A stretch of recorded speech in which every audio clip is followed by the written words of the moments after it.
The Donald Trump show is over. This was nothing more than a political stunt. And that was New York Attorney General Letitia James moments after Donald Trump capped off day 3 of his business fraud trial by complaining about her. This horrible attorney general, this woman that ran for governor and failed. You know, she did this because she was running for governor. And then she ran and she failed. She had no polls and they forced her out. And she came back and she became attorney general again. And we got stuck with her. So she brought the case under the statute that had never been used for a thing like this before, ever.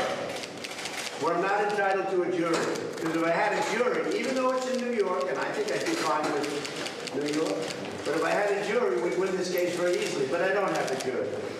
And why doesn't Donald Trump have a jury? Trump only has himself and his lawyers to blame. Here's Jessica Tarlov on Fox News. It also seems that he doesn't, and this has happened to him before, have a top-notch legal team with him. He has the one lawyer who he had to pay in advance because he stiffs everybody.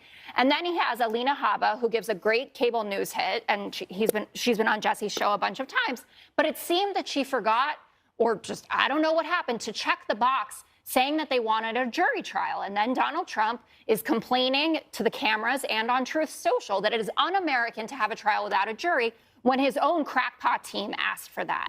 A few years ago on financial disclosure forms, Donald Trump asked for the value of one of his properties to be set at $27 million. Now, Trump is complaining that the property is worth exponentially more and that he's being framed by the court. No judge who rules that properties are worth a tiny fraction, 1/100th, a tiny fraction of what they actually are.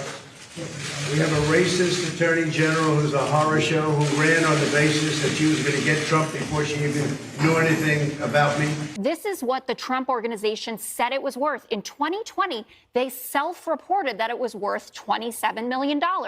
And now he's going around screaming that they're framing him. Then your own company framed you. And back to New York Attorney General Letitia James.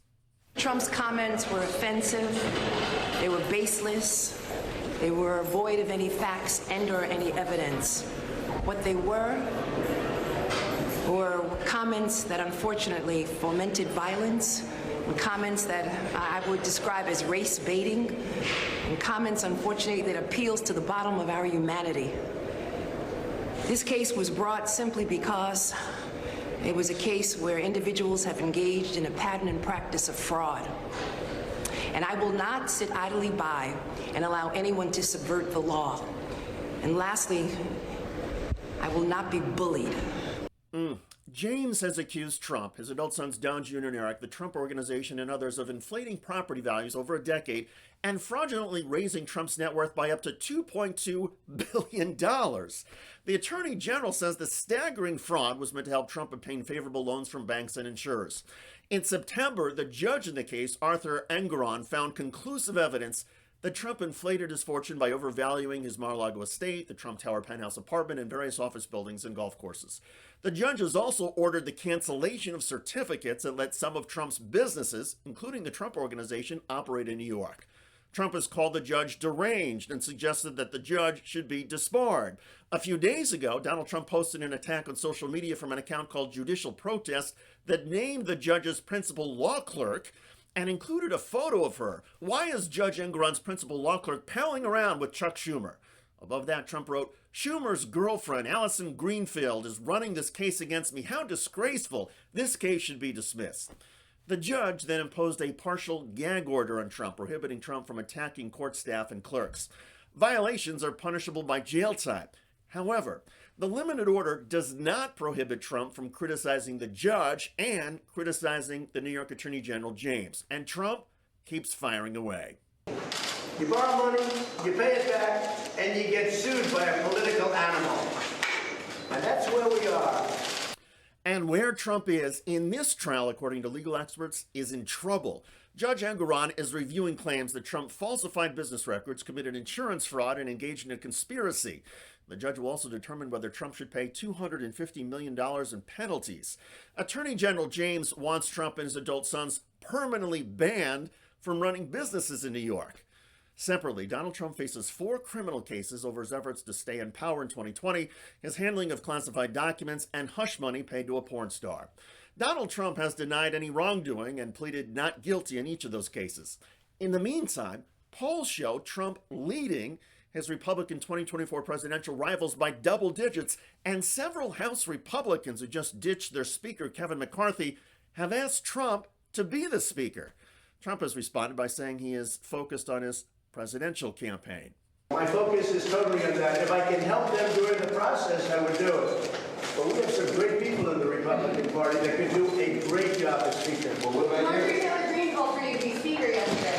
I think she's a wonderful woman, Marjorie, and a lot of other people vote for that too. I'll do whatever it is to help, but my focus, my total focus is being president and, quite honestly, making America great again, because we are living in a country in decline. This is a country that's failing badly.